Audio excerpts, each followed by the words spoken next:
Oui, l'énergie solaire connaît un développement important, en particulier le photovoltaïque, c'est-à-dire la production d'électricité à partir de plaques, de modules photovoltaïques.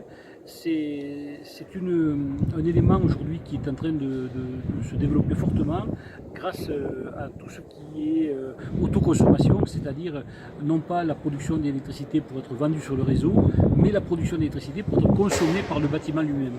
Et cette nouvelle donnée, cette nouvelle donne, qui a été confirmée par des tas de textes récemment, au mois de mai, il y a eu un dernier arrêté qui permet notamment de pouvoir toucher des subventions lorsque l'on équipe une maison de panneaux solaires destinés à l'autoconsommation. Et bien cela va générer effectivement un marché très important. Il y a une forte appétence de nos concitoyens pour ce type de technologie.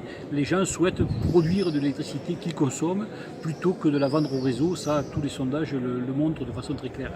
Alors le futur, évidemment, va encore un peu plus loin parce qu'il va permettre de pouvoir générer de l'autoconsommation, non pas au niveau d'une simple maison, mais au niveau d'un quartier, au niveau d'un lotissement où on pourra partager l'électricité produite par une installation d'une centrale solaire entre plusieurs maisons, plusieurs bâtiments.